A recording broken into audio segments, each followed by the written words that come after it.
यह रकबा है जी 5 मरबे, कट्ठा रकबा, सारे च मुंजी लगी है।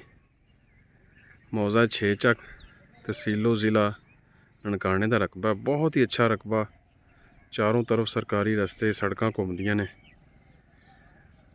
यह सड़क डेरे तक इन्हां दी पक्की अंदर लैके आए ने।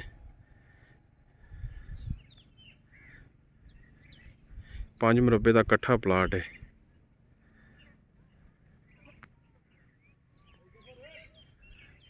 यह डेरा है और यह सड़क सीधी डेरे के अंदर जा रही है।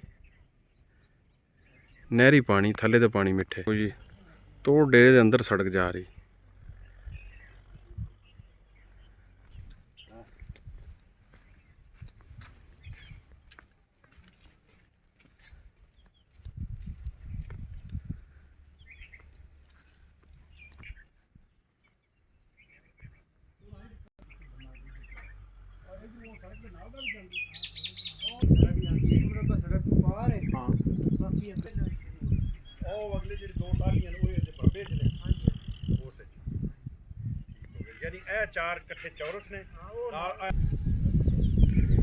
है जी 5 मरबे कट्ठा रकबा। देखो पक्के खाल, नहरी पानी और जेरे ज़मीन पानी मिठा।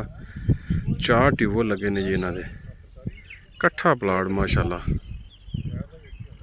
मौजा 6 चक, तहसीलो ज़िला ननकाना। कराची मोटरवे तो भी आ जाओ, बुच्चे की तो आ जाओ, जड़ा वाले तो आ जाओ।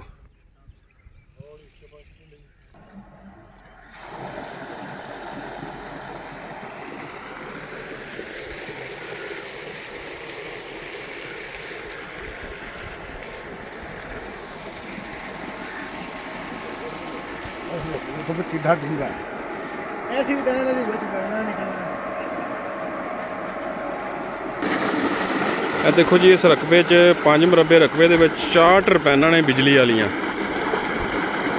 एक चल रही है। जेरे ज़मीन मिठे पानी और पक्के खाल रकबे दे नाल। यह देखो, यह सड़क का फ्रंट गड्डी सामने जा रही। कारपेट रोड है उनका फ्रंट, नवा रोड बनया।